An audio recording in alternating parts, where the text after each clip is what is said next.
మనం తెలంగాణ రాష్ట్రానికి నాయకత్వం వహించే ఒక మంచి అవకాశం మనకు కలిగింది. 75 సంవత్సరాల స్వతంత్రంలో ఒక్కసారి అచ్యుతారెడ్డి గారి ప్రాంతం నుంచి మంత్రిగా బాధ్యత చేపడితే పెద్దలు గురునాథ్ రెడ్డి గారు 5 సార్లు ఎమ్మెల్యేగా గెలిచినా ఏ ఒక్క ప్రమోషన్ మంత్రి పదవి కూడా మన కొడంగల్కు ఎవరు ఇయ్యలే. మరి ఇన్ని సంవత్సరాలు పదవుల విషయంలో అన్యాయం జరిగిన, నిధుల విషయంలో అన్యాయం జరిగిన, సంక్షేమం విషయంలో మనకు జరగాల్సిన న్యాయం జరగకపోయినా కర్ణాటక సరిహద్దులో ఉన్న కొడంగల్ అత్యంత వెనుకబడి ఉంటే ఏ రోజు ఏ నాయకులు ఎవరు మన బాగోగులను కనుక్కోవడానికి కానీ మనం బతుకున్నామా చచ్చిపోయినామా అని చూడడానికి ఎప్పుడు రాలే.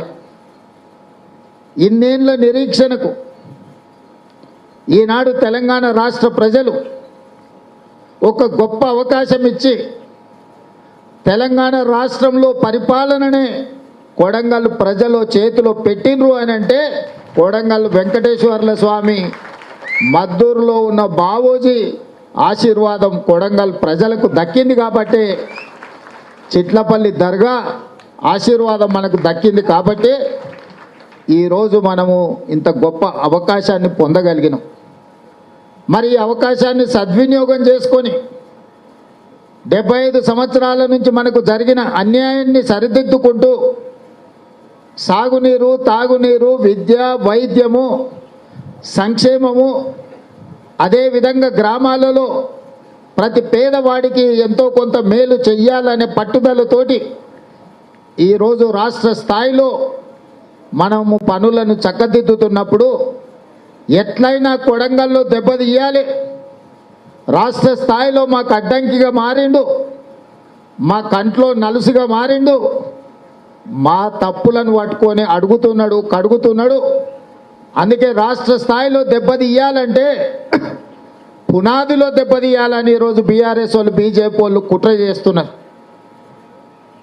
పేర్లు వేరుండొచ్చు బీఆర్ఎస్, బీజేపీ, కానీ వాళ్ళ లక్ష్యం ఒక్కటే. వాళ్ళ దృష్టిలో ఒకరిని అధికారంలో నుంచి దించింది, ఇంకొకరిని అధికారంలోకి రాకుండా ఆపింది ఒక్కడే అని ఈరోజు కొడంగల్ ప్రజల మీద కక్ష కట్టి బీఆర్ఎస్, బీజేపీ వాళ్ళు కొడంగల్ శాసనసభ నియోజకవర్గంలో కాంగ్రెస్కు ఓట్లు వేసిన వాళ్ళ ఓట్లు తొలగించడం ద్వారా మనల్ని దెబ్బతీయాలని ఇలా కుట్ర చేస్తున్నారు.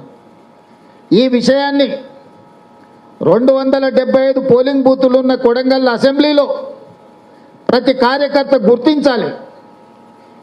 ఇవాళ వాళ్ళు ఒకటే, కొడంగల్లో ఇబ్బంది పెడితే, ఇంట్లో పొగ పెడితే రేవంత్ రెడ్డి బయటికి రాకుండా ఉంటాడు. ఇంట్లోనే ఆయనకు సమస్యలు సృష్టిస్తే ఆయన బలమైన యంత్రాంగం, ఆయన బలమైన సైనికులు, ఆయన ఏడ ఉన్నా గ్రామ గ్రామాన వాళ్ళే సైనికులై, కథానాయకులై, వాళ్ళే రేవంత్ రెడ్డి ఎన్నికల్లో నిలబడ్డట్టుగా వాళ్ళే స్వయంగా రేవంత్ రెడ్డి ఎన్నికల్ని చేస్తున్నారు. వీళ్ళని ఎదురుగా దెబ్బతీయలేం, ఎదురు నిలబడి వీళ్ళ మీద గెలవలేం. కాబట్టి దొంగ దెబ్బతీయాలని బీఆర్ఎస్, బీజేపీ వాళ్ళు ఈరోజు మన దగ్గర కుట్ర చేస్తున్నారు మిత్రులారా. మరి నేను ఈ వేదిక మీద ఉన్న మా నాయకులతో పాటు కిందున్న నా గెలుపులో భాగస్వాములైన కుటుంబ సభ్యులను నేను ఒక్క మాట అడగదలుచుకున్నా. రాష్ట్రంలో కార్యక్రమాలను చక్కదిద్దే క్రమంలో 119 నియోజకవర్గాలను అభివృద్ధి చేసే బాధ్యత, 4 కోట్ల ప్రజల యొక్క అభ్యున్నతి కోసం ప్రణాళికలు రచించే సందర్భంలో రోజుకు 18 గంటలు పనిచేసిన నాకు సమయం సరిపోతలేదు. రాష్ట్ర స్థాయి కార్యక్రమాలల్లో నేను నిత్యం లీనమైనప్పుడు కొడంగల్లో దొంగ దెబ్బతీయాలని కుట్ర చేస్తే మీరందరూ అప్రమత్తంగా ఉండి కొడంగల్లో కుట్రలు చేసేటోళ్ళని బొందబెట్టాల్సిన బాధ్యత మీ మీద ఉన్నదా లేదా అని చెప్పి నేను అడగదలుచుకున్నా.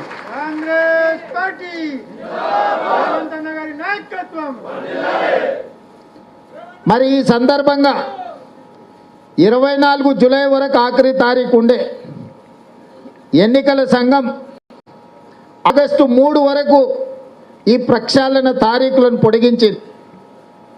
ఆగస్టు 3 వరకు కార్యక్రమం ఉంటే ఇప్పటి వరకు నా దగ్గర లెక్క ఉంది, ఇది చూస్తే కొంత ఆందోళనకరంగా ఉన్నది. దీన్ని మన అందరం ఒక అవగాహన చేసుకొని మండలాల వారీగా నియోజకవర్గం వారీగా ఉన్న ఓట్లు, ఇప్పటి వరకు ప్రక్షాళనలో నమోదు చేసుకున్న వాళ్ళ ఓట్లు, చేసుకోకుండా మిగిలిపోయిన వాటి వివరాలను ఈరోజు మేము ముందల పెట్టదలుచుకున్నా. మొత్తం కొడంగల్ శాసనసభ నియోజకవర్గంలో నాకు తెలుసు, మొత్తం కొడంగల్ శాసనసభ నియోజకవర్గంలో 2,51,255 ఓట్లు ఉన్నాయి మన నియోజకవర్గంలో. ఇప్పటి వరకు ప్రక్షాళనలో తిరిగి నమోదు చేసుకొని అర్హత పొందిన వాళ్ళు 1,96,620 ఓట్లు ఇప్పటి వరకు ప్రక్షాళన జరిగినాయి. నమోదు చేసుకోకుండా మిగిలిపోయిన ఓట్లు 54,635 ఓట్లు ఇప్పటి వరకు తిరిగి నమోదు చేసుకోలే. మీరు ఏమి అనుకుంటా ఉంటే ఇవి ఎంత శాతం అంటే 78% ఓటర్లు తిరిగి నమోదు చేసుకురు. 22% ఓటర్లు ఇంతవరకు ఇంకా నమోదు జరగలే. మరి 22% ఓటర్లు ఒకవేళ కొడంగల్లో తొలగిస్తే మనం గెలిచింది 35,000 ఓట్ల మెజార్టీతోని. మరి ఇవాళ 54,635 ఓట్లు తొలగిస్తే మన గెలుపు కంటే ఇంకో 20,000 ఓట్లు మనకు మైనస్ అవుతున్నాయి. 55,000 ఓట్లు దాదాపుగా తొలగి ఈరోజు ఇంకా లెక్కలకు రాలే. మనం గెలిచిందే 35,000 ఓట్ల మెజార్టీతోని. మరి 55,000 ఓట్లను ఆ ఓటర్లందరినీ తిరిగి వాళ్ళ వివరాలు చూపించి వాళ్ళని తిరిగి నమోదు చేయించాల్సిన బాధ్యత ఇక్కడున్న బిఎల్ఏల మీద ఉన్నదా లేదా మీరు ఒక్కసారి ఆలోచన చేయండి.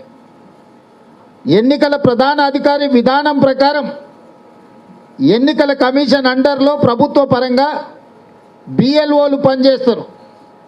రాజకీయ పార్టీల నుంచి బిఎల్ఏలు పనిచేస్తారు, booth level agent. Booth level ఏజెంటే కాంగ్రెస్ పార్టీ కార్యకర్త, కాంగ్రెస్ పార్టీ సైనికుడు.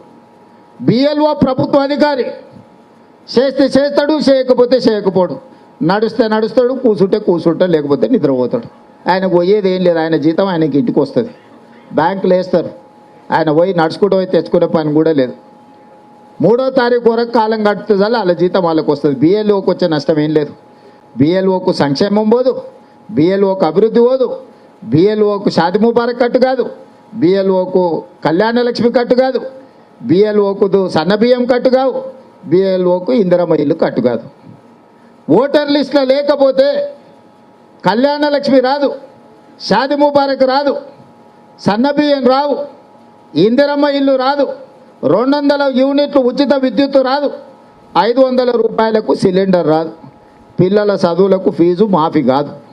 అన్నీ పోతాయి. ఇది ఒక్కటే పోతే ఇది ఒక్కటే ఆగదు. నువ్వు ఓటర్వే కాదన్నప్పుడు ఊర్లో మనిషి ఉన్నా చచ్చిపోయినంతో సమానమే. ఓటు లేకపోతే మీరు దండం పెడతారా? మనకు అధికారం లేకపోతే సమస్య ఎట్లుంటుంది? మరి ఓటు లేకపోతే కూడా ఊర్లో మనిషి ఉన్న బతికి మన కళ్ళ ముందర నడుస్తున్నా అతను గుర్తించడానికే ఇష్టపడరు. అందుకే ఇవాళ ఈ కార్యక్రమంలో బిఎల్ఓలు ప్రభుత్వ పరంగా ఎన్నికల సంఘం తరఫున వాళ్ళు పనిచేస్తారు, వాళ్ళ పని వాళ్ళని చేయనిరు. కానీ కార్యకర్తగా ఇంటింటికి వెళ్ళి ఈ ఫామ్లన్నిటిని నింపి వాళ్ళు అడుగుతున్న వివరాలు మొత్తం నమోదు చేసి ఎక్కడైనా అనుమానం ఉంటే ఆధారాలు చూపించి, ఇంతకుముందే మన మిత్రుడు రామ్మోహన్ రెడ్డి చెప్పిండు, ముందు రాసుకున్నప్పుడు ఎండి ముస్తాక్ అని రాసుకున్నాడు. ఆయన జర చదువు వచ్చినాక ఎండి చిన్నగా ఉన్నదని మహమ్మద్ ముస్తాక్ అని రాసుకున్నాడు. మళ్ళీసారి 2002లో ఎండి ముస్తాక్ రాసుకున్నాడు. పేరు చిన్నగా ఉన్నది ఎండి ముస్తాక్ ఏందని మహమ్మద్ ముస్తాక్ రాసుకున్నాడు. ఎండి ముస్తాక్ వేరు, మహమ్మద్ ముస్తాక్ వేరు. 2002లో ఎండి ముస్తాక్ ఉంది, ఇప్పుడు మహమ్మద్ ముస్తాక్ రాసుకున్నాడు. వాడు మహమ్మద్ ముస్తాక్ ఓటు తీసేస్తున్నా అని ఇప్పుడు తీసేసే కాడికి వచ్చింది. ముదావత్ రమావత్ అని మన లంబాడి సోదరులు ఉన్నారు. రామ్లు నాయక్ అని రాసుకుంటాడు, మళ్ళీ ముదావత్ రామ్లు నాయక్ అని రాసుకుంటాడు. లేకపోతే రమావత్ అని రాములు నాయక్ అని రాసుకుంటాడు, లేకపోతే ఆర్ రాములు నాయక్ అని రాసుకుంటా అనుకో. ఈ రెండింటికి తేడా ఉంది కాబట్టి నీది అనుమానాస్పదమైన లిస్టులో ఉంది, నీకు ఓటు వేసేది లేదు, నీ వివరాలు ఆధారాలు ఇచ్చి నీ ఓటు పునరుద్ధరించుకో అని పక్కన పెడుతున్నారు. గదే రామ్మోహన్ రెడ్డి సార్ చెప్పింది, అనామలీస్ అంటే అంతే. ఈ అనుమానాస్పదమైన లిస్టులో పెట్టినప్పుడు నువ్వు రేషన్ కార్డు, ఆధార్ కార్డు, లేకపోతే నీ వివరాలు, లేకపోతే ఎంఆర్ఓ దగ్గరకు పోయి నీ గుర్తింపు సర్టిఫికెటో 2002లో మీ తండ్రిది, ఒకవేళ మనమే 2002లో ఓటు లేకపోతే మనకు కొత్తగా వస్తే మన తండ్రిని తీసుకుపోయి చూపించాలి. తండ్రి పేరు రాసినప్పుడు ఒకలాగుండి మళ్ళీ కొడుకు రాసుకున్నప్పుడు తండ్రి పేరు ఇంకోలాగా రాస్తే కూడా ఆ ఓటు అనుమానాస్పద లిస్టులో పోయే పరిస్థితి ఉంది. అందుకే ఈరోజు బిఎల్ఏని కీలకము, బూత్ లెవెల్ ఏజెంటు ఏముందిలే ఏదో ఒకటి జరుగుతుంది అనుకుంటే ఎన్నికలు ఎప్పుడో ఉన్నాయి, మళ్ళీ 28 కదా 29 కదా సార్ ఎన్నికలు అప్పుడు చూద్దాం కానీ అనుకుంటే 29లో ఓటేస్టోన్ ఓటు ఇవాళనే డిసైడ్ అవుతుంది. 29 దాకా 29లో నువ్వు పోయి బూత్ కాడిపోతే ఉండదు. చాలాసార్లు మన బూత్ల కాడ మనోళ్ళు చూపిస్తారు కదా, నేను పూనా పోయినా సార్, తానే పోయినా సార్, వచ్చేవరకల్లా నా ఓటు మాయమైంది సార్ అని మన పిల్లలు ఎంత కొట్లాడుతుంటారు బూత్ కాడ. అంత దూరం నుంచి రైలు ఎక్కి వచ్చినా ఊరికి వస్తే నా ఓటు లేదా అని అంటారు. ఇవాళ గవ్వే అడ్డం పెట్టుకొని మైనారిటీల ఓట్లే తొలగిస్తున్నారని ఒక చర్చ అపోహ ఉన్నది. మైనారిటీల ఓట్లుగా తొలగిస్తున్నది బీజేపీ బీఆర్ఎస్ వాళ్ళు.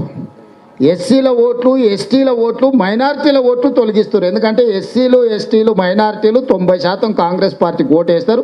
లెక్క కట్టి గంప గుత్తగా తీసి ఈ ఓట్లను బయట పడెత్తిగా రేవంత్ రెడ్డి సంగతి చెప్పొచ్చు అని పెట్టుకున్నారు వాళ్ళు. కాంగ్రెస్ పార్టీకి ఇందిరమ్మకి ఎవరు ఓటేసారు? ఎస్సీలు, ఎస్టీలు, మైనారిటీలు, వీళ్ళే మెజారిటీ. ఏ ఊర్లో పోయినా ఓటు వేయించేది గురునాథ్ రెడ్డి గారైనా, ఓటు వేయించేది రేవంత్ రెడ్డి అయినా, ఓట్లు వేసేది ఎస్సీలు, ఎస్టీలు, బీసీలు, మైనారిటీలు. ఈ పేదోళ్ళు కొంతమందికి చదువు రాదు, ఈ పేదోళ్ళు కొంతమంది బతకనికి వలసపోతారు. ఈ పేదోళ్ళు కొన్నిసార్లు కూలికి పోయే పనిలో ఉండి ఏమున్నదిలే మళ్ళీ చూద్దాం అని అనిపోతారు. ఈ పేదోళ్ళు కొన్నిసార్లు అవగాహన ఉండదు, ఈ ఓటు సమస్య ఏంది, ఈ ఓటు నమోదు చేసుకోకపోతే వచ్చే నష్టమేందని. కాబట్టి ఇవాళ మనల్ని దొంగ దెబ్బ తీయాలంటే పేదోళ్ళ ఓట్లు తొలగించాలని బీజేపీ బీఆర్ఎస్ వాళ్ళు ఒక్కటై, ఎందుకంటే ఇక్కడ బీజేపీకి ఉన్నది లేదు, ఊడేది లేదు. బీజేపీ బీఆర్ఎస్ వాడు ఒక్కటైతే మనతో కొట్లాడతామని వాళ్ళ పన్నాగం. మన పార్లమెంట్ ఎన్నికలలో ఊర్లలో చూసిరు కదా మీరే, బీజేపీకి కూడా జెండా పట్టుకునేటోడు ఉండేనా? కానీ బీఆర్ఎస్ వాడే బీజేపీని జెండా పట్టుకొని పోలింగ్ బూతులలో కూర్చొని ఓట్లు వేయించిండు. రేపు భవిష్యత్తు కూడా బీఆర్ఎస్ వాడు బీజేపీ వాడు ఒక్కటై గూడుపుటాన్ని చేసి కాంగ్రెస్ను దొంగ దెబ్బతీయడానికి ఇవాళ ఈ ఎస్ఐఆర్ను వాడుకొని ఎన్నికల ఓట్ల ప్రక్షాళన అడ్డం పెట్టుకొని ఎస్సీ